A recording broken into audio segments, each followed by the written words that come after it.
Welcome to Commonwealth Works. I'm Joey. This is Andrew. Today we're going to talk about Georgism, which is a set of ideas originally promulgated by Henry George in the late 1800s. So, it advocates for taxing land's economic rent via what's called a land value tax for public benefit, preserving individual earnings from labor and capital. So, the idea is a single tax on rent. We'll talk about there might be some minor variations on the single tax on rent, but that's what we're initially going to be talking about. A big thing that younger people are experiencing right now is unaffordability in housing, and taxing land value rents is something that could curtail the rampant growth in housing values. So this is something that actually could very directly address a very common and prominent problem that people are experiencing in our economy at present. So, just on the background here, in the Middle Ages, we've talked about previously videos about the kind of the intersection of the state and with the individual lord. That lord was the landholder. So they collected, they held all the land, they had all the wealth, but they also provided the government services directly. So the government was directly funded by the produce of the land. So industrialization in the late 19th century, when that system, the federal system, broke down, which we talked about, that was a long process that took about 400 years from the transition from federalism to a more modern capitalist style economy. During that period, the connection of land wealth, and state power was divorced, so people could capture the rents from their land.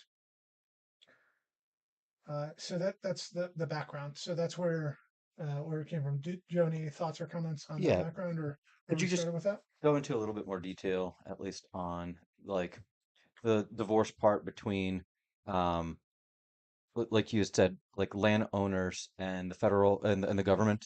Yeah. So, at least from, I guess my impression is that m maybe the divorce, like I don't have maybe clear understanding of that or of that delineation. Um, Okay. So during the transition, right? So it's more and more wealth. So in the Middle Ages, wealth basically was land. okay, yeah. That you could either have like gold or you could have land. Hmm. We didn't have the modern capital model where you have a part ownership in an enterprise. So really, like the only type of capital you would have would be personal capital, um, or land capital. There were limited other examples, things like a mill or something.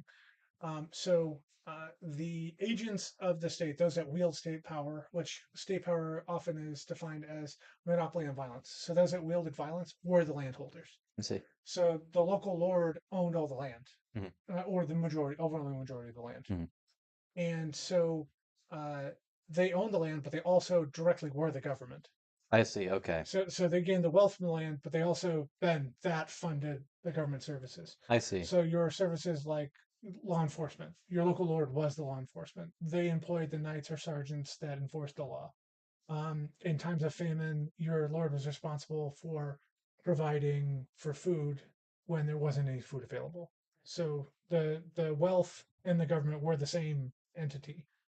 So how does that differ, I guess, from today? So I mean, clearly one can say that more often than not, a lot of that power has been consolidated to the federal government and then to state governments, right? Or and then cities for funding like local police departments and things like that, as opposed to a lord, which again, someone who just wielded capital and the ability to enact violence. This is an elected official by the people, right?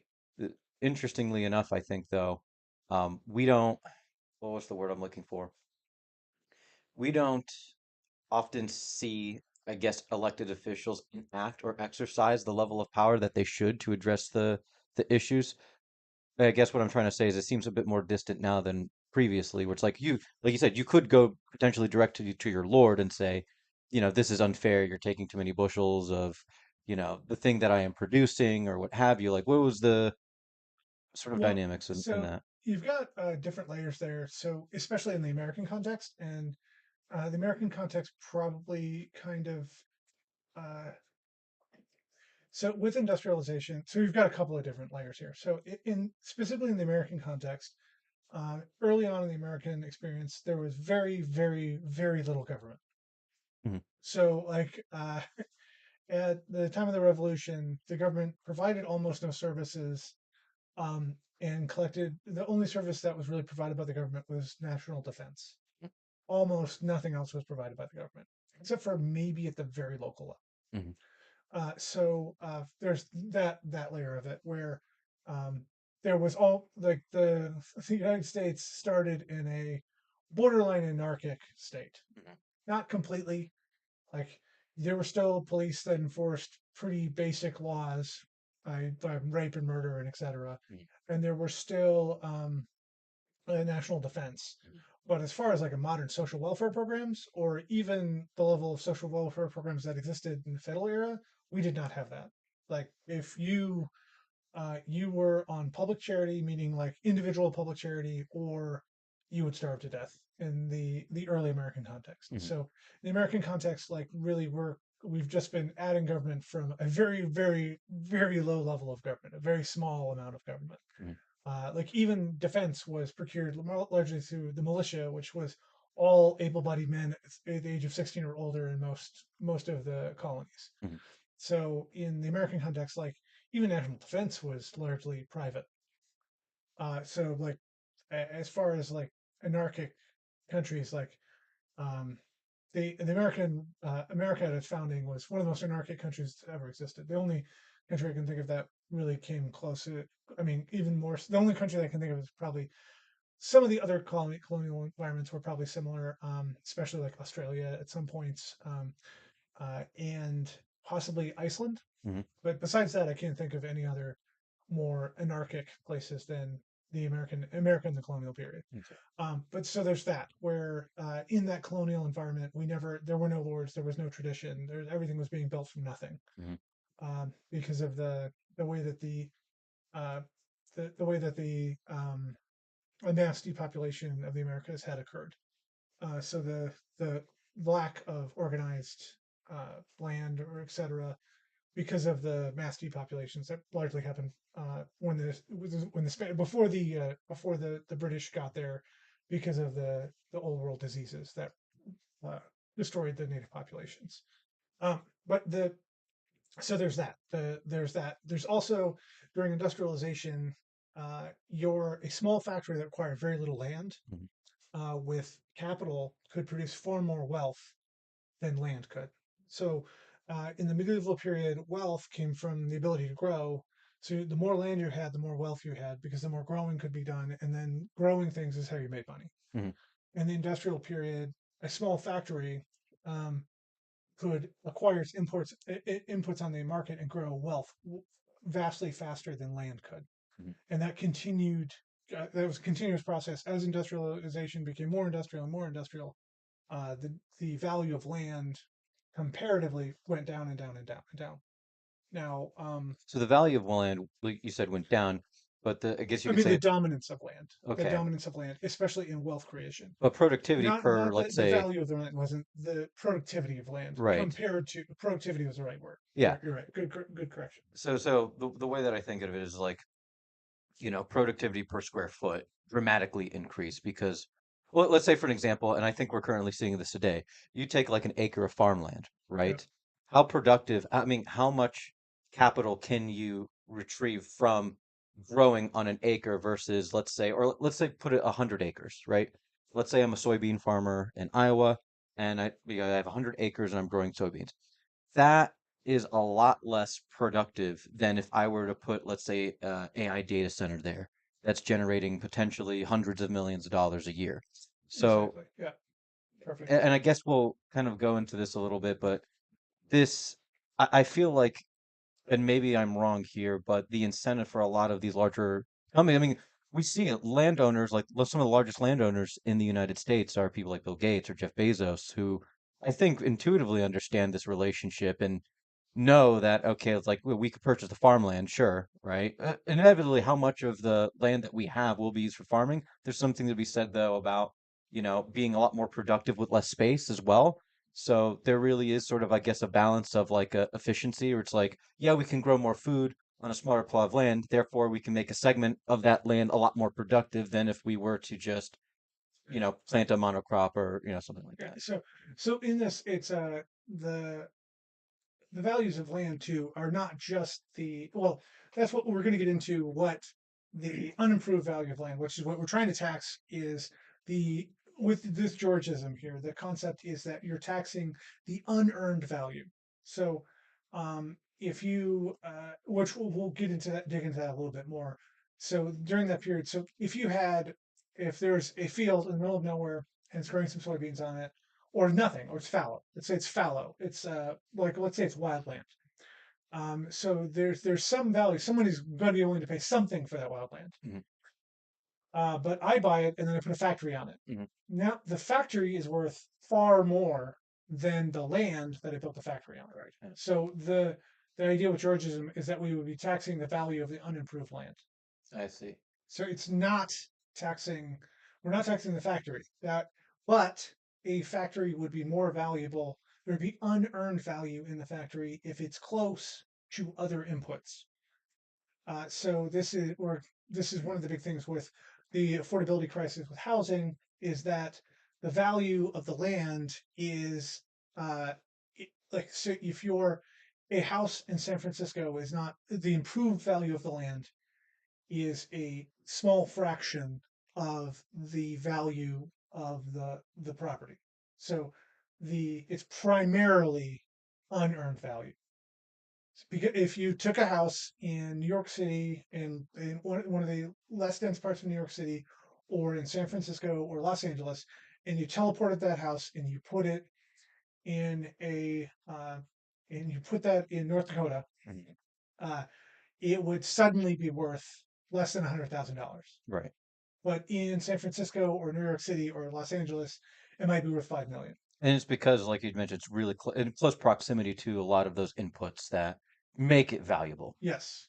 But the person who built the house or owns the land did not earn that value. They did not create it. Okay, so like for an example, like a boomer in San Francisco, prior to the tech boom, bought their house for 50,000. Now suddenly it's worth like 2.5 million. There's a lot of unearned value in that. Correct. But they can hold on to that, right? And in some instances, they have incentives for people like that to cap the amount of tax on that value, but on that the value of or I guess there's a cap on the taxes that they can collect from that home. So if there wasn't, or like the Yeah, yeah, that's the taxpayer bill of rights in California specifically is that.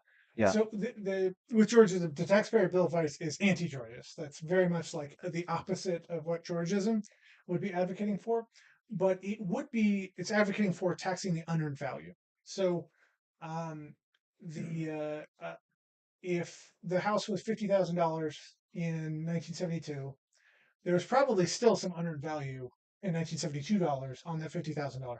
correct. Um, Generally, in a healthy market in the United States, it's estimated about 50% of the value is land value, which is the unearned portion, and about 50% is the approved value in healthy markets. So if we're talking about like Kansas City has a fairly healthy market, for instance. Mhm. So we're close to healthy markets generally considered about 4 to 4.5 times median income is the house price. Kansas City is close to that, so that's fairly healthy. So the uh, you could use a Kansas City home price to estimate the improved value of like a 1,700 square foot home, for instance, which like the one that we're in right now in Kansas City. So based on the most recent value I looked up on this home, you could estimate that the unimproved value, sorry, the improved value of this home is about 175,000, roughly. So if you took this house and teleported it into the Bay Area, this house would be 2.5, $3 million. Um, so the unimproved value of that home in California would be estimated to be about 2.8 million. Mhm. Would be the estimated unimproved value. So that's the value that a Georgia tax would be evaluated on. Then, if you took this house and you teleported it to North Dakota, the land The unimproved land is borderline valueless.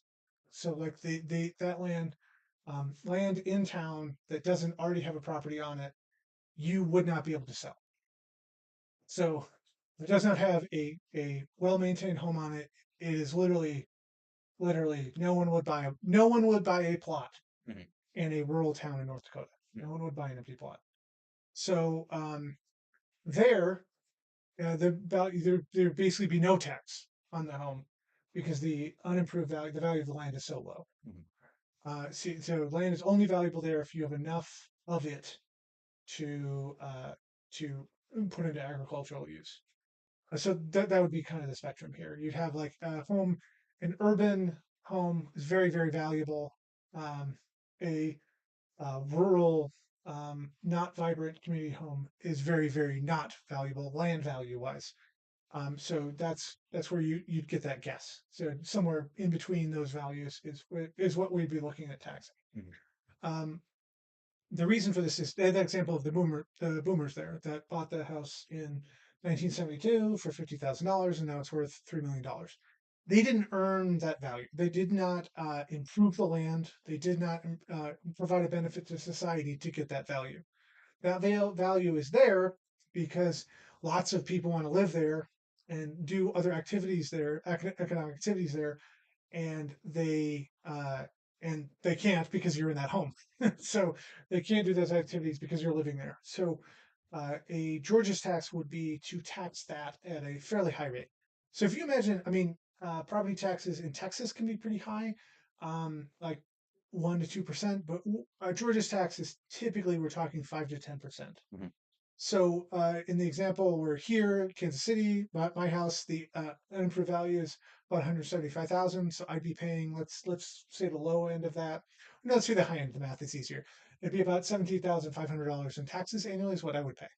Um, in California, where the unimproved value we estimated would be 2.8, you'd pay $280,000 of taxes to have that home there.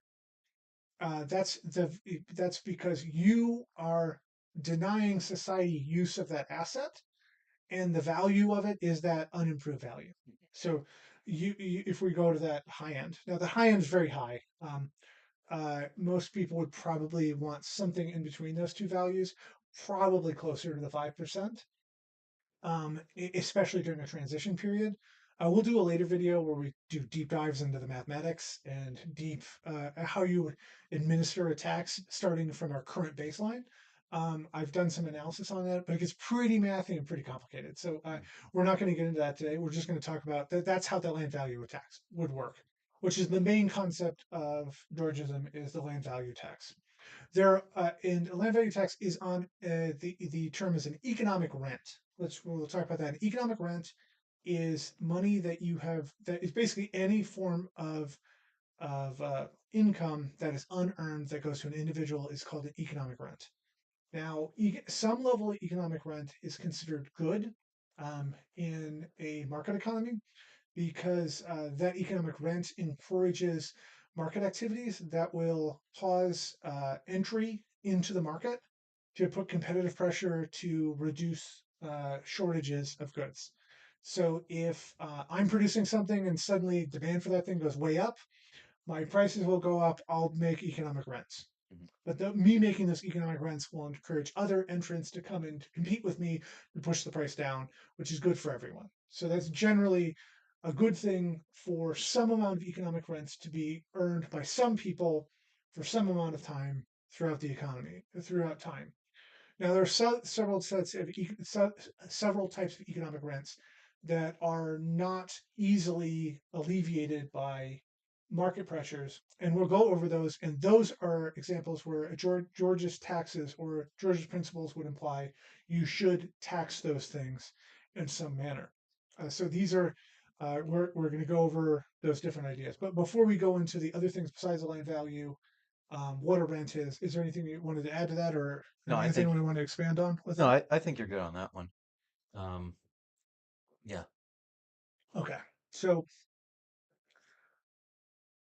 these are some other sources of economic rents. Natural resources would be a big one. So this would be anything like minerals, oil, gas, fisheries. These are things where there's a good that is that's coming from the earth that people are gaining profit on the extraction of. I can't just like make there be gold on my land, so I can't enter that market. In order to gain access to those resources, I have to gain the land that has those resources on it. The land will gain the value from those resources, but that's going to be generally above and beyond just the normal land value type situation. Also, some of these are commons resources, which are like the fisheries. Example would be, the fisheries are not on my oceanfront land. The fish don't like stay on my beach. Yeah. They might move through my beach, and then I would have access to those fisheries. But or if I'm just have a boat and I go out to sea, I have access to the fisheries. That's a commons resource. That's something that we all own in common because it's not captive to something that is ownable. Those are major natural resources that would be taxable.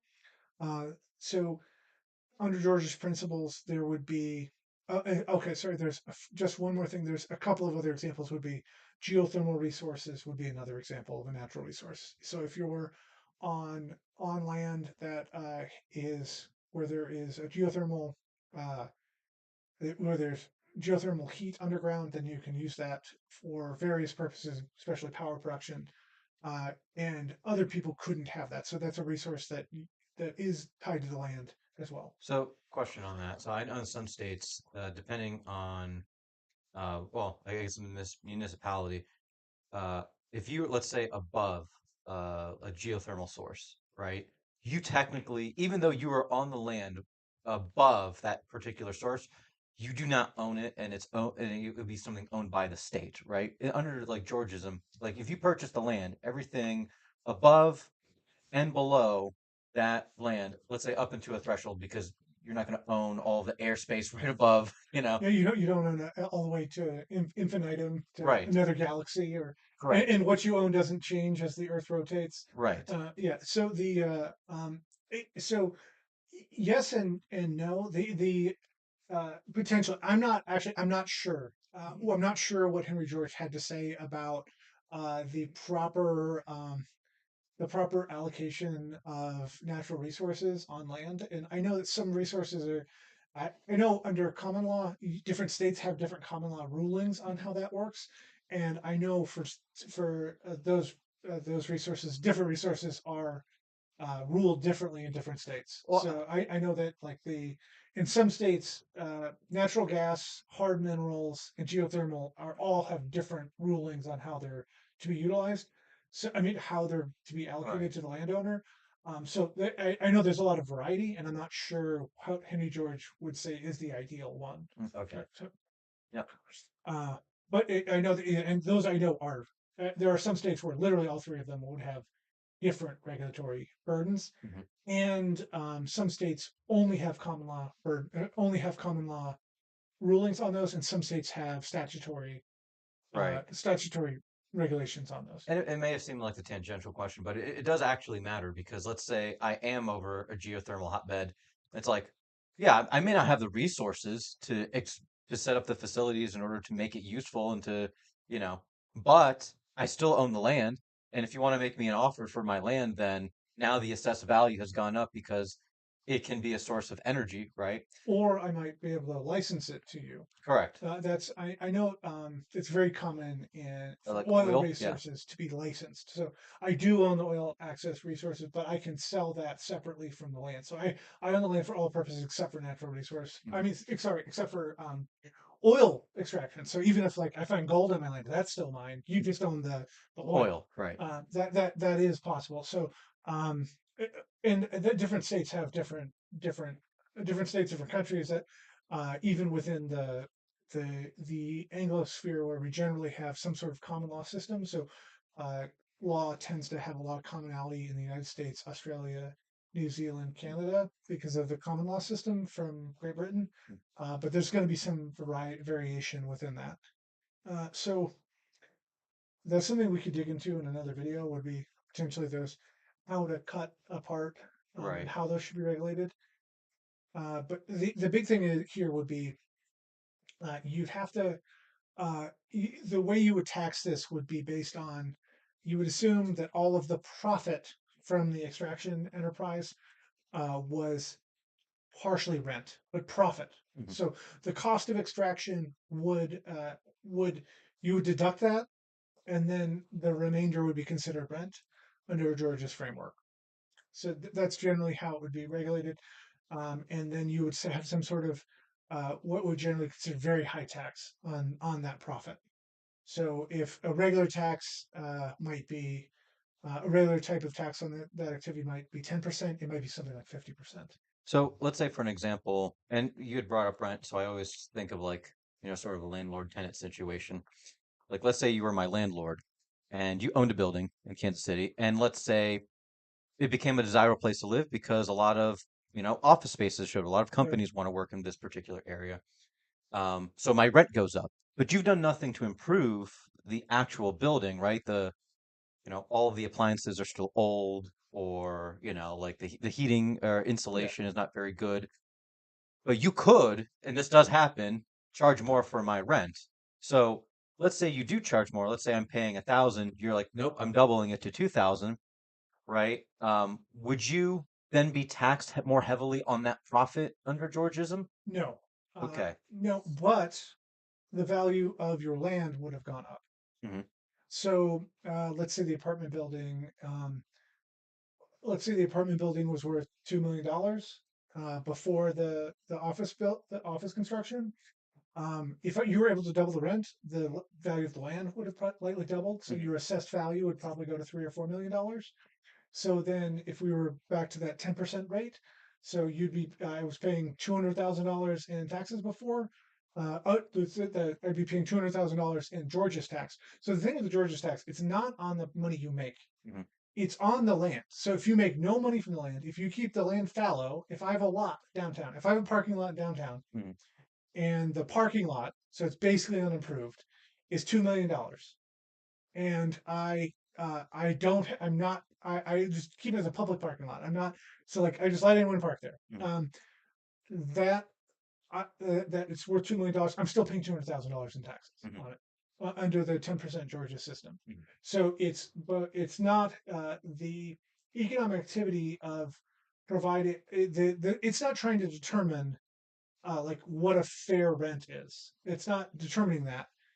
It's determining what is the fair value of the land. You're getting valued on the unimproved value of the land. Hmm. So it might be though that it might be harder.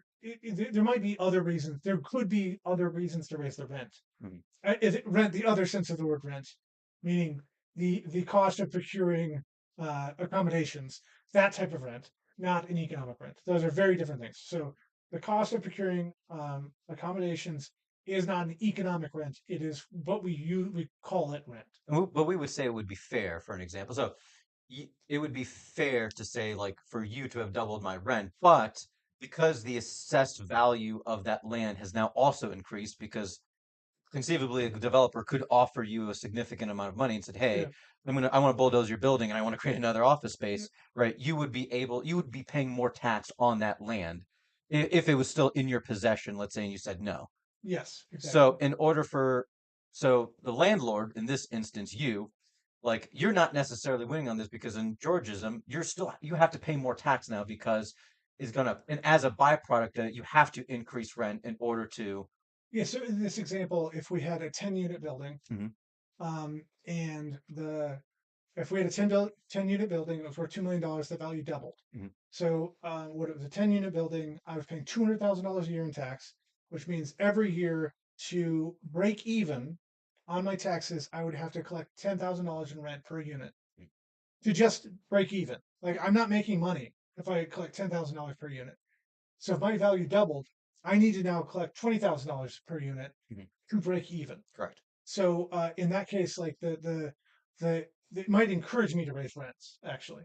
Um, but the big thing that that we're missing on that though is it discourages people from holding land. Correct. So the example of the parking lot I gave, where if I had just a public parking lot downtown and that I just don't maintain and I just like I own it because I might want to do something with it, I would be super encouraged to sell that. Correct. to someone who does want to do something useful with it, because that land is super valuable. Hmm. So that would be super discouraged by Georges because that's not an economically efficient use of the land. I have another example I want to mention, but I'll mention it later. Okay. Uh, but so back to the natural resources. So basically, you take the operation, the cost of the operation, subtract that from the profit of the sale of the goods. Then you put some high level of tax on that. You'd likely there'd be some sort of it's called a Laffer curve, which is where if you tax something too much, you discourage the activity. So you don't want to tax it so much that you discourage the activity because we want the resources to be available in the economy. So you'd have to determine what that optimal level of tax would be, where they're still making enough profit to continue doing the activity because you want people to do the activity because the activity is good for it's good for there to be a copper available. It's good Right. for there There's to a be demand, yeah, a yeah, clear demand from everybody. It's like, yes, we want this to be produced. yes. So if you tax that too much, you'll discourage that. So in that'll increase the value, but that could be self-fixing because then you'd be able to earn more rent, and then so because then the profitability would go up. But we there's some optimal level where you are not taxing it too much to discourage the activity, but you're taxing it enough to encourage but you're taxing it enough to have society capture its value that it should be capturing from the unearned value. Another example, this one's a very modern example, is electromagnetic spectrum. So this would be things like radio, TV, um, cell phone frequency, even there's also public frequencies that are as well. Uh, these are there's various ways that the government can try and capture the value of these, and this is one of the it's a very difficult regulatory issue. So if I grant access, I'm the government. I say you're allowed to use the spectrum for this activity, or I say you're allowed to use this spectrum for some activity. You figure out what that is, and there's different ways I can sell that to you. Generally, it's done through auctions, but there's lots of different ways you could do this. We do try and do this. We do try and capture electromagnetic spectrum. So if there's a radio station, so we designate these are the radio stations. I mean, this is the frequency that's used for radio stations or television.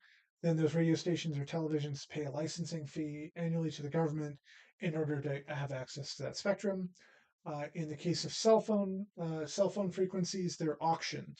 So uh, the different cell phone carriers bid on how much they want for the best spectrum because different chunks of spectrum are good for different things.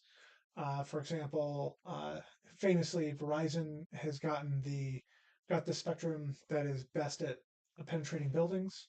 Mm. So that's one of the reasons Verizon is generally regarded as having better coverage. Is each of the towers can go a little bit further and is less affected by the environment. Mhm. But then sorry, not AT&T. Well, AT&T and then T-Mobile in the recent 5G race, they got the spectrum that is capable on the same carrier of transmitting more data. So in optimal conditions, they have the highest speeds. So there was a trade-off on different spectrum. Different carriers want optimized for different things, Mhm. but they bid on those frequencies to get those two things. Mhm. Theoretically, one carrier could have just spent all the money and gotten all the frequencies, and then And then if license them out to other, yes, or telephone you companies know, or telecom yes, I vendors. don't think that was economically possible at the time, but theoretically, that's something that could have happened. So that's another source of rent. So that's something that the Verizon didn't create the spectrum. The spectrum is fundamentally exists fundamentally a commons. It's fundamentally something that's available to everyone. But if it's treated as a commons, it becomes useless. So if everyone's just using all the frequencies, then all of them are just covered in noise, and then no one can use them because Sure. everyone is jamming each other. So we have to give license so that only certain people can use certain frequencies for them to be useful for anyone, and that generates rents. And then we have different ways we can capture that. That could be annual license fees that are flat, which is generally how we do TV or radio. It could be, or we could use the auction system like we use for cell phone spectrum. Then also certain frequencies are just generally left open for public use, but you can only use them in certain ways, and you have to be licensed to use them. Things like the citizen bands or the ham frequencies. So those frequencies, like you can't just put out a radio show on ham radio frequencies.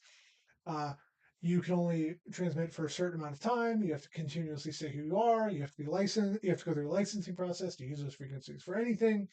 So there's different regulations on to keep those public frequencies available. Another example would be Wi-Fi or Bluetooth, which are again those are public protocols. Anybody can produce a device that uses those frequencies. However, you're only allowed to broadcast its maximum levels of power on those frequencies. So, in order to make you not jam each other out in context, you're only allowed to transmit Wi-Fi at a certain amount of gain. Or Bluetooth is a lot lower, but again, it's the same thing. You only have a certain amount of gain. So those would be examples of publicly, like those are regulated. Those are regulated in a different way so that commons doesn't become abused. But there's not really a rent gained from Wi-Fi. You could say that society's getting a rent on somebody who might have a valuable use of that frequency, but that generally there's no rent there. The rents would be in the cell phone or the TV or the radio frequency ones. But did you want to have me comment on the electromagnetic spectrum stuff, or No, I think you covered. I did have one question. So, it, I guess in regards to the rent, it's again going back to Georgism. It seems like the main function for that is land, is just land. So if I have a cell phone tower, or it's let's say, well, how does this work? so? Verizon, typically the telecom companies own the actual towers, but it might be on someone's land, and they may, So this in this case, this is not. So this is expanding Georgism. Like the electromagnetic spectrum would be expanded Oh, example. I see, So, I see. so this isn't something Henry George didn't come up with this because in 1880, like radio frequency had not become a. No, no, no. It This was become more a so I was saying along the lines of the infrastructure on the land that is being used. So it's like, yeah, even though there were no practical applications for this, right?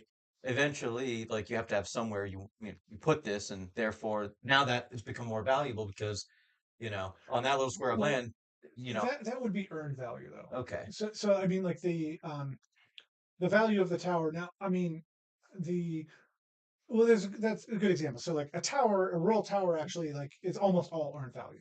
Mhm. And then cell phone companies in heavily urbanized areas don't build towers at all. They just buy a floor in an office building and put their antennas in On the top office. of them. Yeah, Yeah. or in them, like depending on the exact environment. Mhm. So like they don't need to build towers; they just need to rent space, and then the land is being rented by the person who owns the building. Right. Is the one they're the one that would pay the Georgist tax. I see. In the rural area, the land without the tower would be the same value as the land right next to the tower, which is not going to be very high. Correct. So they actually are earning the value of the land. They created the value by putting the tower there. Correct. So there would be almost no Georgia's tax for the rural tower. I see. And then I know though you have examples where a really good example here would be actually there's two churches near here. My church, there's a church just around the corner here. Both of them have cell phone towers on the church land. So the church has a big chunk of land. They're leased that land to Telecom company. the cell phone company to put that tower up because that land is very advantageous for putting a cell phone tower up in this suburban area. Mhm. In getting the land clearances to put up that tower might be difficult. Um, so they got that land, and actually, like at my church, it's not disguised as. It is actually the bell tower. So the AT&T built the bell tower, but they put cell phone antennas on the top of it. But it does function as the bell tower, and they have disguised it as a bell tower. Mhm. So there's both a cell tower and a bell tower. Yeah. That's an example of that's not really a great George's example because actually the church is the thing getting the rent here. Correct. And uh, they're able to share that value, I guess, by leasing it to the cell phone company. Um, Here's another source of intellectual property. Again, this is a more modern idea. Now, intellectual property is would be patents and copyrights and trademarks would be the three sources of intellectual property. Trademarks don't really produce rents, but patents and copyrights both implicitly on purpose create rents. The purpose of them is to generate rents. Their purpose is to give someone the opportunity to earn a rent to encourage them to do creative or innovative things. So patents are for innovative things, copyrights are for creative things. Patents would be on inventions, copyrights are on intellectual works. So music, novels, film, etc. The idea, the George's idea here would be that we want to that our modern system is probably giving too many rents. It's past the point that is needed to encourage these activities, and it's gotten to the point where it's suboptimal, especially in copyrights. Um, Patents are probably a lot closer to optimal, but the idea here would be a way that you could limit or because sorry, to back it up, the rent gain here, it also fosters recombination and further innovation. So if I have a patent and it's good for 20 years, that means nobody can use my patent or improve my patent for 20 years. So somebody might like 3 years, oh, see my patent, see the technology, and they're like, oh, I can improve that. I've got a great idea. But no one will have access to that great idea for 17 years because they can't do it because I have the prerequisite patent. Mm. Copyrights have a similar thing where somebody hears a song, and they're, oh, that's a great song, but I could improve the song in the following ways and remix the song or create a new version of the song or create a new arrangement of the song, etc. I can't do that while it's under copyright or I will get sued. So those are ways in which I think those are the best examples. Another example would be a novel. Novel might have interesting characters that have become very popular, that are very well known. Somebody might be able to reuse those characters in a new and interesting remix of those existing stories. I think a modern example would be uh, where this has happened because they're public domain characters that weren't created that long ago would be Frankenstein and Dracula. So we have infinite remixes and interesting interpretations of those two characters because they're public domain. They're no longer under copyright. If those were still held, if the Shelley estate or the Stoker estate still owned Dracula or Frankenstein, there's a lot of really interesting work that has been created.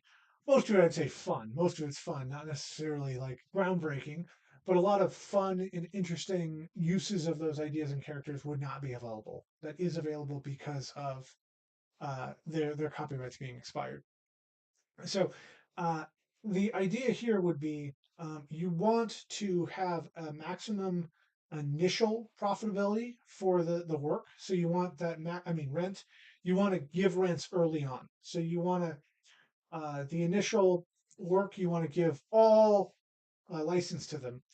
But the way that we could capture the additional rent would be you could have an exponentially increase. So you require re-registration of the copyright or patent annually for the period, especially for copyrights. Patents expire fairly quickly right now, so it's about 20 years, depending on the exact type of the exact type of patent. Also, patents require that you tell give a pretty detailed description of what you're patenting, Mhm. which means that someone can read your patent and then they can do exactly what you're doing. So it encourages. It actually has. If you could without a patent, you can use a trade secret and not patent something, and then you can have something that theoretically you could have something unique, but then no one else can do it at any point because they can't figure out what you were doing. Mhm. So patents have the added benefit that you have to give a detailed description of what you're patenting, which means when your patent is up, then everybody can do exactly what you're doing. Sure. As With a matter of fact, when you file for a patent, you have to list all patents that are actually similar to that particular patent. You have to give, like to your point, a detailed description, schematic diagrams. That way, it is distinguishable and very much identifiable, and not only gets cross reference from patents in the United States, but patents throughout the world, just to ensure its sort of uniqueness, right? Um, but yeah, little interesting fact there. But the point I'm getting at with that is that there's an additional benefit to society. There's an additional thing that you're giving up when you do file for a patent. With copyright, if you don't have a copyright, uh, then everyone can just copy your work. And if they can read your work, then they can copy your work. So without the copyright is the only thing protecting the copyright. And there's no benefit to society for you having the copyright, except that it encouraged you to create the intellectual work. So if you, because if no one could consume the work, you could make no money from the work. So without the copyright, the work has very limited value. The value of the work comes from the copyright. If you're first to market with an innovation, you have a first mover advantage and you can sell something for a limited amount of time until competitors are able to produce the good. And then you can gain a value and profit from that. If you're making something in a unique or difficult way, then your copyright, sorry, without a patent, you could use trade secrets to gain that value. So like you gave up more to have a patent than a copyright holder who gave up nothing to have a copyright. Society just is rewarding the copyright holder. The patent holder gave up a whole bunch of things in or to society to have the patent. Is what I'd say is the difference here. So I think this is more important in copyrights, but we could implement the same system, but we'd probably want to be more generous on the patent case than the copyright case. So how it would work is your first year, you'd have to pay a exponentially increasing fee to maintain your copyright or patent. That's how this would work. So year one would be free, year two would be $1,000, year three would be $2,000, year four would be $4,000, etc. So at some point, the revenue that you're gaining from the copyright would almost certainly be less than keeping the copyright in under copyright, and then it would go, let us we would assume you would let it go public domain. And that's generally, that would be a way that we could capture those rents. So the first, 5, 10 years, it'd be completely viable to maintain the copyright unless the work wasn't doing very well. At which point you would release it in the public domain much sooner. It would reduce the litigiousness. With patents, again, because they have a shorter duration, copyrights right now, the duration can go, it could theoretically go well close to 150 years. So if you copyrighted something when you were young, you lived to a very old age, and then it's plus 50 years, you could have a 130-year-old patent. It's completely viable. Sorry, I mean copyright. Copyright, yeah. Copyright, 130-year-old copyright. So that's something that I think we're giving people things that they did not earn and do not deserve. They created the value to society. They've already captured the value that they created, and now they are definitely earning a rent. Disney is earning a rent on Sleeping Beauty. The Disney Corporation is earning a rent on Sleeping Beauty. I would say Sleeping Beauty should be public domain. It should be free to distribute that film. You should be allowed to copy and film it. Uh, the the I think that's fair. I think they've earned what they earned. So we'd want a way to discourage that. Now, the Walt Disney Corporation might pay $50 million a year to keep Snow White under copyright. But if they're doing that, then the government would be getting $50 million in revenue just to keep Snow White under copyright, and that would be fine. We could leave the system in place, just have that the exponentially uh, increasing cost of capturing it. So we grant that we are giving you the rent in the beginning to make it viable to be a copy a creative, but eventually it's the work will no longer be worth maintaining the copyright on. That's the basic idea with the intellectual property system. Do you have any more thoughts on that? Um, no, I think you've covered it pretty well. Okay, so the last example of rents, economic rents, this is actually in school. This was where I first encountered the term economic rent, was in relation to natural monopolies. This would include digital platforms, network effect platforms, and utilities would be the main examples of natural monopolies. So utilities would be water distribution, electrical distribution, to some extent telecom distribution. The reason these are natural monopolies is the infrastructure to provide these services is very expensive to initially install and very disruptive to install. So for those two reasons, you tend to only have one set of it in any given area. If you had 5 different water companies hooked up to your house, your entire yard would just be pipes. If you had 5 different power companies, the power lines would be um, just rat's nests, like they were early on in the electrical industry in the United States. There is, to some extent, there are countries that tolerate some level of this. But those two effects encourage the consolidation of those industries. That if it's too expensive to enter to compete, then that means the current entrant can charge an excessive price. Or if the only way to compete with them is doing something very expensive. So if the power company is too expensive, yeah, you can throw a generator up on your land and just power your own house with your own generator. Mhm. But that will almost certainly be more expensive than paying for overpriced residential electricity. In this situation, generally what is done is regulating the monopoly so that they can't charge excessive prices in rents. Uh, Another example of a natural monopoly might be an industry where that has really high economies of scale. Economies of scale is where the larger your production facility or equipment are, the cheaper your cost of production. A prime example of this would be blast furnaces for iron and steel. The larger the blast furnace, the less fuel is needed to heat up the raw iron to melt it so you can smelt it. So the more iron you're smelting at the same time, the cheaper it is to smelt it Mhm. per unit of iron. Theoretically, the best way to produce iron might for there to be one giant blast furnace someplace in China that made all the steel for the entire planet. Might be the most efficient way to produce iron. Other examples might be the automotive industry. One giant car plant might be the most efficient way to produce cars. Maybe these are not 100% like certain hard fast things, but there may be examples where there's industries where a single global producer is the ideal way to produce it.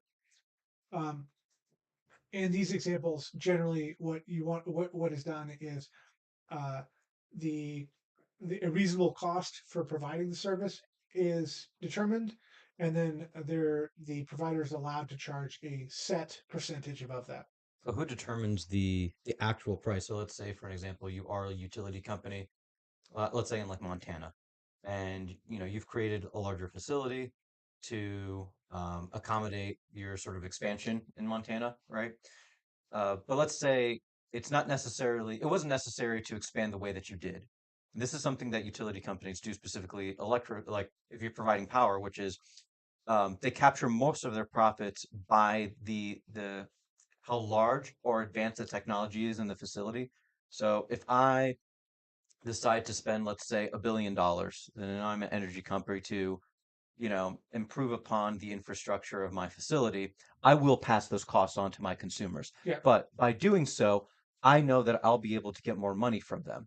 So there is that sort of differential I'm that is basically being exploited by energy companies. So when I look at this, it's like, okay, well, then who regulates and who deems what is necessary? Because the private company could very easily come up with a justification for the expansion, right? There might be an anticipation of, more people moving into the state, and therefore it may technically be cheaper in the long run to, expand in such a way, right?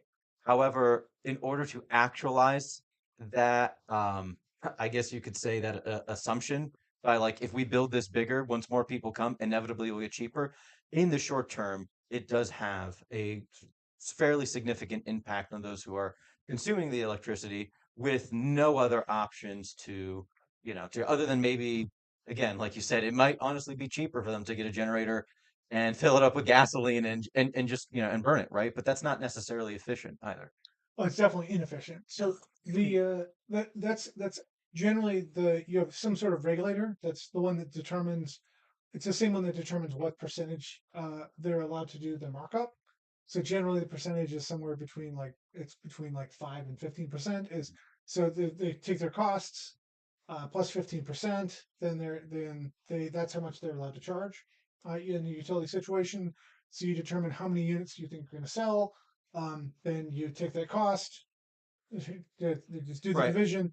The I what feel like we the don't necessarily have to go into the math of it. I guess the point that I well, was making was more so the idea that so as I'm saying systems become increasingly more complex, we have to, in essence, create some sort of formalization of like, given these factors, can you do this? Okay, is the price that you're charging acceptable? Yes, right, given these so the factors. regulator would approve the modernization. Is generally how it works. I see. So I would so assume. I would yeah, assume so. yeah, yeah. So whatever the regulator, that same regulator that sets their profit permissible profit margin, also would approve or disapprove the the expansion, modernization, whatever it may be. So And I know lobbying has an effect on this. yeah, We'll get into that later, but yeah. When we yeah. talk about political economy and public choice theory, we'll talk about that. But the generally that's how that would work. Hmm. Um, so that's generally how your utilities are regulated though is so they have their costs. Now how much cost they're allowed to have is regulated. Then you have a certain percentage above those costs. Hmm. That's basically it.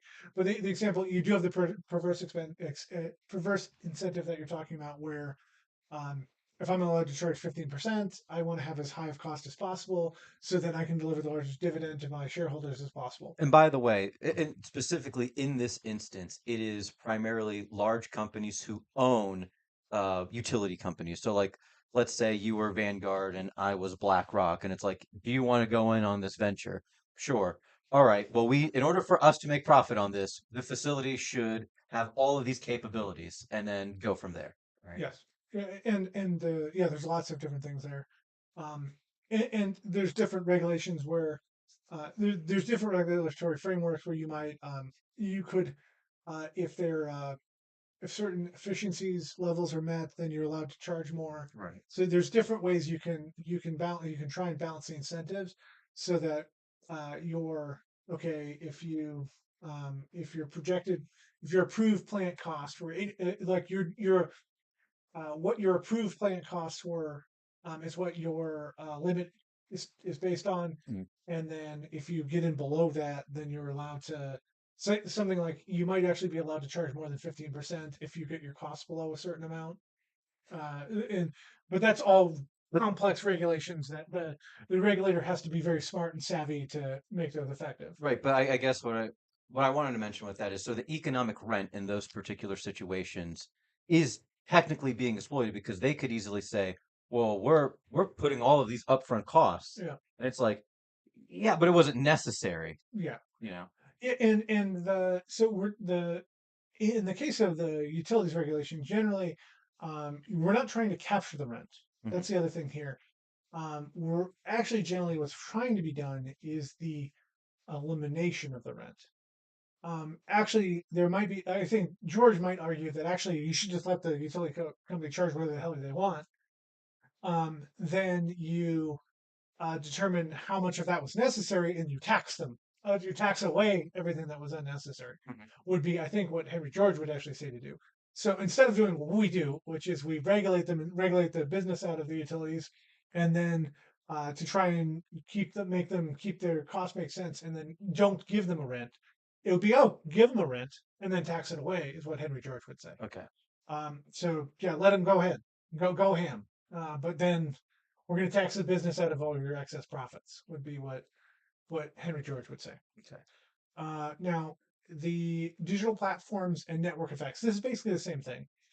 This is where you have uh, a set of practice. You have something going on where um, the example would be a social network, right? So in order for a social network to be useful, all of your friends have to be on the social network. So if all you and all your friends are all already on a social network and a new social network comes out, you won't go to this other social network until all your other friends have gone to the social network. So you'll just stay on the current social network. Hmm. Now, this isn't obviously this is proven to not be that big of a problem. New social networks have kept coming out. They've only existed for 20 years, and we're on the fifth generation of them. So there is is some extent that this doesn't appear to be a huge problem. But the this could be a problem, and there are other industries where this could be a problem, where uh, your the your users using you makes you the more useful, so no one can compete with you because until they have all of your users, they're not useful. Yeah. But that's a network effect, and this is a problem. This is a problem where the rent comes from the first mover advantage primarily. So you were here first. You got the most users. Once you've had enough of the users, then everybody switched over to you, and now you're the you're the incumbent. As the incumbent, it's really hard for anyone to compete with you, so you make excess profits. It's pretty easy to say that probably Meta does make excess products. They own like the first and second, or first and third and fourth most popular social networks. I'm not sure. Yep. I don't know the exact numbers, but of like the top five, they own like three of them. Yep. So the point being that in that situation, uh, why do you use Facebook? Because everyone's on Facebook. Why don't you use the other one? Because no one's on the other one. So you have to Twitter, Blue Sky, like the why are people on Twitter? Because people are on Twitter. I mean X rather. The point being that that's a network effect, and that's something that I guess you can say was earned by being the first mover, but it's not continuously earned, and that can cause a situation where there's excess profits. In the case is where the otherwise this would be a less profitable business if it was more competitive. Um, the Another example is domain names. Would be another example where if you have a simple, easy to read or say domain name, it's very powerful because then if you have a single digit domain name, x.com, it's very easy to enter that, very easy to find. That gives you a rent on your site's easy to find now. So let's say, for an example, there was a rent on domain names. For example, like X. I mean, I'm sure they would incur, like, they wouldn't mind paying the cost eventually, right? But if the model is exponential, it would eventually come to the point where it's like, hey, either we pass this on to our consumers in some way, shape, or form, or we just get rid of the domain, or we switch to another domain like X, or like you just keep adding letters to it, Yeah. or something like that. Does that inherently produce competitiveness? So let's say, for an example, I owned X, right? And I say like 10 years or something like that. I'm eventually paying, I don't know, $1 billion a year. No, that's a bit excessive. Uh, like, well, yeah, $100 million a year to keep the domain name. I would say, yeah, I'm probably worth it considering how much I'm making in ad revenue. But I know that's not not a fixed cost. That will always be variable, and inevitably I will switch. But so many people are familiar with X, and let's say like X. Well, I don't think domain names would necessarily use the same thing as with the copyrights. Hmm, This is closer to trademark. I think the domain names or these network effects are very difficult to regulate. You would have to try and determine what the value of that domain name is above the ICANN registration and I guess maintenance a better fee. example would be like, let's say Meta comes out with the Meta, because Meta platform has Yeah. Facebook and Instagram and WhatsApp. They would either continuously create new social medias under the Meta brand. So would it be Meta that gets taxed, or you see what I'm saying? Like the the corporate organizational structure is, well, the holding company, I guess that's what you would call Meta or Alphabet, right? Owns these things. So would you tax those companies specifically, or would you tax a holding company? I think it would really depend on the exact corporate structure and exact revenue stream. So like I would say for if tech in this particular instance, I well, think it that's what I works mean. very well. The revenue stream would matter. So like is Instagram's advertising coming from like Meta advertising? Like so are the revenue stream coming from something that's held at the parent? Mhm. So you would probably tax it at the point at which revenue enters the equation. Oh, I see, I So see. that's what I'm saying. So So the ads by Facebook, but it's not ads by Meta, right? But yeah. technically, Meta does hold Yes. Facebook, Well, but I'm saying, but they might have centralized advertising. So like right? An advertising entire on, service, right? That's not affiliated with Facebook or any organization. It's yeah, just a service that does advertising for all the platforms, yes, essentially. yes. So you'd probably tax it at that point. Hmm. So you're generally to tax something, you need to determine like to tax a rent, you need to determine what is the rent. So like Or what what is is the money? producing the thing that Yeah, can yeah. be, Well, yeah. taxed? Where's the money and uh, is it excessive? So Yeah. like generally, a rule of thumb for is something a rent is it above about 11% profit rate? Hmm. That's generally a sign that something's a rent. I see. Okay. So that's generally like, I mean, some would say as low as 4%. but like 4% is generally like that's like the market rate of return. That's like two for someone to invest in a company after about a 4% profitability rate. Mhm. See, that's like a bare minimum. So at some point above that, you were definitely in rent territory. Got it. So at some point between four and like Oh, I think actually, explain that almost again. Explain that so again, because I so, think that part is actually quite so essential. market profitability would be like no one will invest in something unless you're making at least that much profit. So like Give an no, example. Yep. it was like 4%. So an example would have been historically, well, still depending on the exact retailer, but like famously, groceries really low margin. So Yeah. grocery stores are generally right around that 4.5%. If they go below that, they will go into private equity and get reorganized and like this their stock price goes on the floor. They're determined to be yeah, it's determined that they're unprofitable. So if your profitability is not at about that 4.5%, you are like you're the opposite of earning a rent. If you're making 3% margin, like you are 100%, we can say you are not earning a rent Mhm. on your business. Your business is floundering. You are getting wrecked. Um, so some point above that is where you're detecting that you have a rent.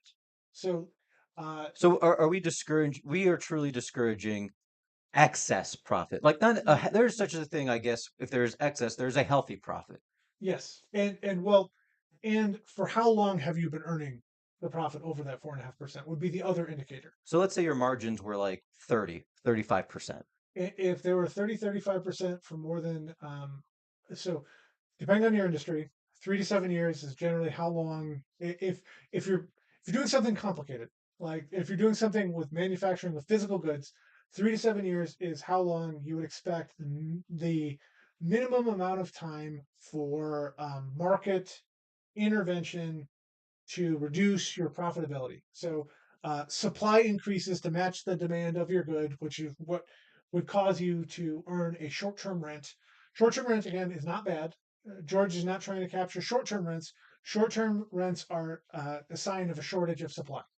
So that's a good market indicator. That's a good part of the market mechanism. That's what produces more of a good, which reduces the price, so more people have access to it. Great So example of this are the, well, maybe I don't know if it's a great example of this, but AI companies, right? You had OpenAI, with ChatGPT, and then suddenly you saw Anthropic, and I mean, Google already had this yeah, technology, but others competitors came in.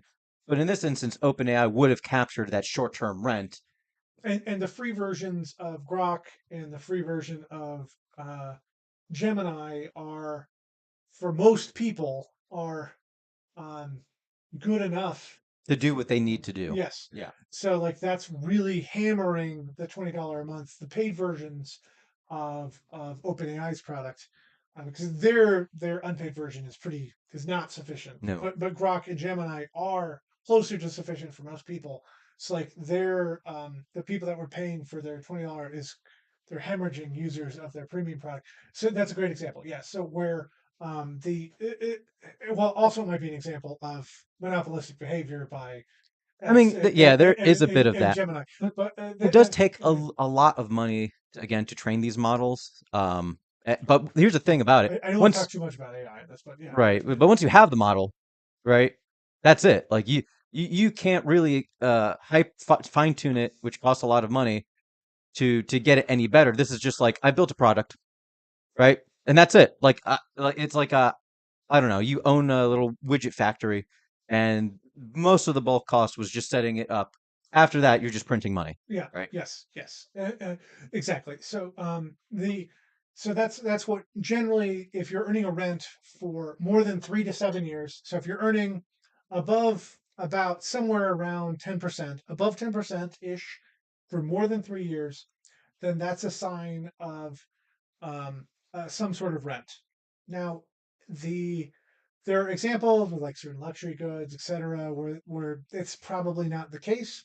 Um, Because enough people don't buy luxury goods. Like Louis Vuitton could charge, oh God, they have 30, forty gross percent markup profit. on Yeah. their products, which probably costs maybe 100 Now bucks their to overall manufacture. profitability is it's actually not it's not that much higher than you might. It's their per unit profitability is very high, but their overall profitability is Correct. not as high Is as none. Yes. they have to do things that other companies don't have to do. Mhm. Like their marketing expenses are immense. They're also like, Kirkland doesn't have to, fight counterfeiters. Spend tens of millions of dollars a year making sure fake Kirkland shirts are on the market. They don't have to do that, but Louis Vuitton does spend tens of millions of dollars Correct. making sure the trademarks, defending the trademarks. No one's gonna make a bootleg $20 sweatshirt from Kirkland.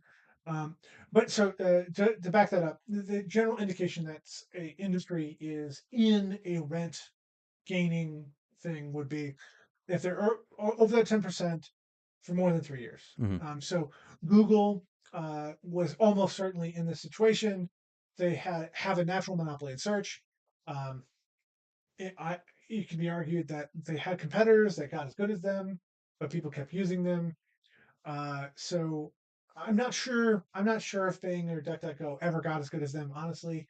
But the argument would be uh, because they had the getting getting a product as good as theirs would be too hard, so no one could do it. So they had 90% market share, so no one could get enough market share to profitably compete with them. So they kept having the search monopoly. It's a natural monopoly because they were the first to figure out how to do it right. They continue to iterate on it. They got overwhelming market share. They're able to use that to leverage to make highly profitable ads.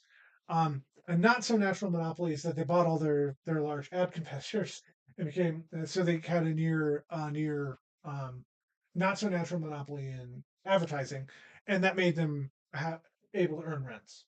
True. I mean, technically though, like the model of these tech companies, and I think it's important to mention them because you know they're not like they don't necessarily produce a product, right? They do in some instances, right? Google does sell devices, and so does And Amazon. Nvidia fundamentally 100% does. Yes, Yeah, that is their main market, yeah, yeah. but specifically with technology, you use the service for free. So technically, there is no cost to you as the consumer. Why would you purchase a search engine that is potentially that it's almost most certainly inferior to Google, and you would have to pay for it, right? Unless there were things like DuckDuckGo, where it's like, do you value your privacy, right? But then Yeah, at the cost of like a really good search engine. yeah. Now we could debate whether or not Google's a good search engine now, or it's gone off in its quality. But that the point being is though, it's like you have models that are this sort of you know, they're heavily reliant on this sort of network effect. And, once they've established market dominance and they can charge virtually nothing for their product, then it is extremely difficult to compete with that. And we can probably do another episode in the future about just antitrust Hmm. and anti-competitive practices. Um, Google did lose an antitrust case recently. So now, in the ruling, it was determined that their search monopoly may not matter because search is being replaced by AI. So the ruling said you guys are a monopoly. You have had monopolistic practices. However, we're not sure that matters anymore, so we're not going to punish you too aggressively. Is basically what Hmm. the ruling was. But that's question of that's another thing with tech though that makes some of these things that um, actually what we're talking about that 11 like that 3 to 7 year threshold. Yeah, you might make rents for 3 years, but making rents encourages new entrants, encourages competition.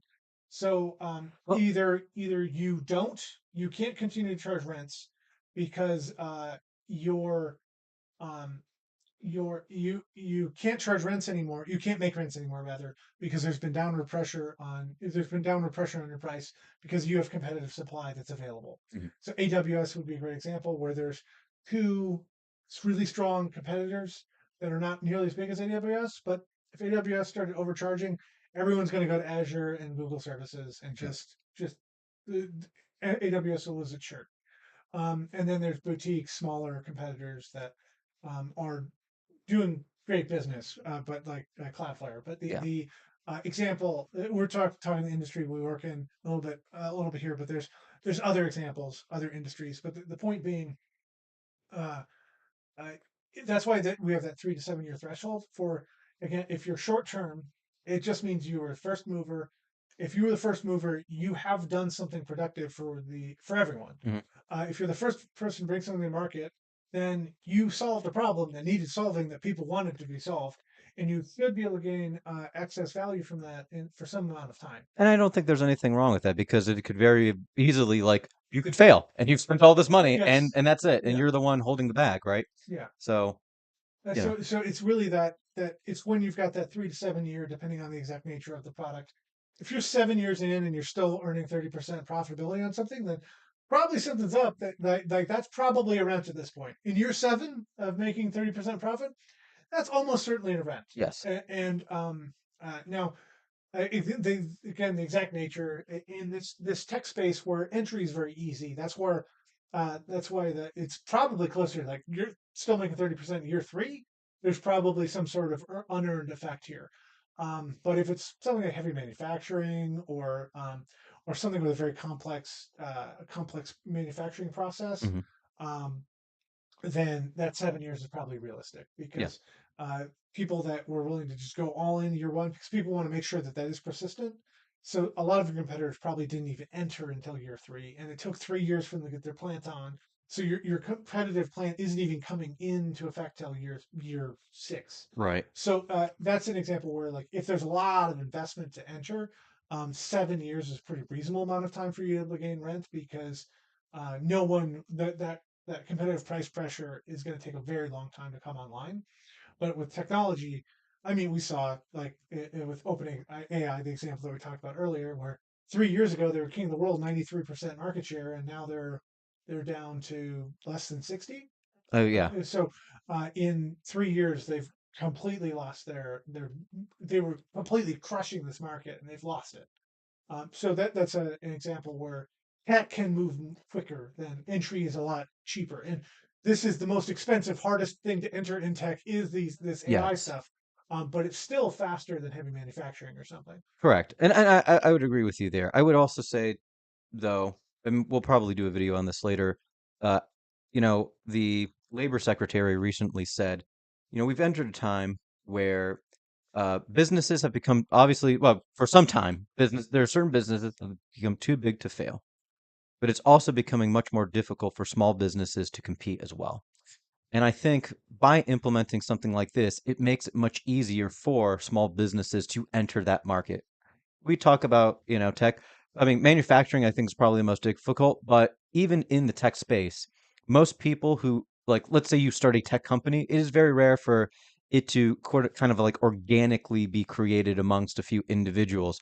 More often than not, we've seen in this industry, and I think it's not just tech, but it's other industries in the technology space, which is tech manufacturing or defense Yeah. tech or what have you, heavily reliant on VC money, right? These are people who have an excessive amount of capital, right? Who then invest in these businesses with the intent that they will, for some time have some sort of market dominance and over time obviously decrease.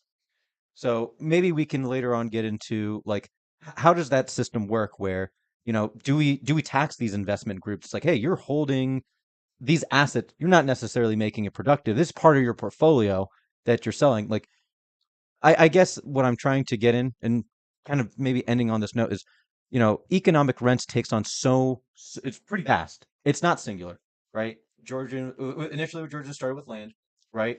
Then we eventually got into the electromagnetic spectrum and intellectual property and so on and so forth. As time moves on, the scope was just becoming much larger. And regulators, I think, even if they were doing their jobs well without outside influence from lobbyists, it's still quite demanding to keep up with this, Well, right? and there's regulation, different types of regulation also are. I mean, the example for land value regulations. So like uh, land value in Silicon Valley or Los Angeles is not created by pure unadulterated market forces. It's created by regulations that don't allow for competitive production of living space. Uh, Demand would the current prices in Silicon Valley, well, no, in the Bay Area, would suggest that um, they need at least 3 times as many housing units as they have. Hmm. They've built like 2% more in the last 10 years. Did you also say they took down also 2% as well? Some it depends on the exact municipality, yes, but they're netting out like next to no increase in the number of units. That's regulation. A market would there would just be like just edge to edge apartment buildings in that type of market Right. because the land is so valuable that to extract the value from it, you want to put as many units on that land as possible to get a return on your capital. A $5 million like modest, modest by American standards, single family home could not be $3 million. That is nonsense. That's Correct. crazy. That's crazy town. The only thing that will cause that to exist is regulation that does not allow for higher density housing to be built, which would be a more economically efficient use of that land. Mhm. If it's $3 million and I put a 1,000 unit building, not a thousand, I put 100 unit apartment building on that land, then I'm spreading that $3 million across 100 units. That makes a lot of sense. Correct. One single family home, for the hyper wealthy might kind of make sense, but for a community of millions in the Bay Area, one of the largest areas in the country, it's not one city. It has like three of our top 25 cities are in the Bay Area. So like the it's a giant community. Um, that's all small. It's all like it's pure, almost all edge to edge suburbia, except for downtown San Francisco and downtown Jose. The rest of it's basically single family suburban Yeah, single sprawl. sprawl. Yeah, yeah. Yeah. So that's why those prices are so high there. This Georgist tax would would help alleviate the situation where you have an old couple living in a three-bedroom house that they bought in the 70s. It would help eliminate that problem. It wouldn't eliminate the undersupply problem. So you would probably still have persistent overpricing of those houses, making it very difficult for lower income people to live in that area. You still have that problem. That this does not address that. It does address the problem of supply. Now, when we go into the detailed video where we talk about how you would implement a land value tax, I have a lot of different things where we would integrate Georgism and distributionism, because Georgism actually discourages the ownership of capital, which is anti-distributionist. So there's ways that I would want to temper some of the effects of a Georgia's tax, so that you would still encourage a certain level of capital ownership without the hyper concentration, which is really what you are trying to avoid under a distributionist system. So when we do the video with the deep dive, we'll have graphs and charts when we have that video. They will be on the screen. You'll be able to see what we're talking about. Yeah. But that system, we'd want to temper that a little bit. I'm not for rampant Georgism as a primary economic policy. I do think it's a set of tools that can greatly that can be greatly used to address some of the economic problems we have in our current system. I do just want to wrap up with one more thing that Georgism is not anti-market, it's anti-rent. So you're taxing rents, you're not manipulating markets. It's not about heavy-handed regulation. We talked about that in the example of the utilities, that where you would just let the utilities charge whatever they want, determine at what level it's excessive, and then charge and then tax the crap out of them, tax the crap out of their profits. But you charge whatever you want, y'all. But the that so this is not about Georgism is not about uh, stopping people from making money. It's about society capturing the value that would otherwise be extracted by people that they did not earn, the value that they did not contribute to society. So I make a factory, I'm making goods. Those goods are sold, and people then consume those goods. They get those goods, they get the things I made. They value those things more than the money they paid for them, or they wouldn't have bought them. So under Georgism, that is all assumed. That if I'm making something and you're buying it, you want it, and that's good, and you're happy about that. This is still mostly a market economy. There's just these areas where people earn excessive amounts in an extractive manner, and competition is not able to address that problem. So this is still a market. It increases market efficiency, not decreases it.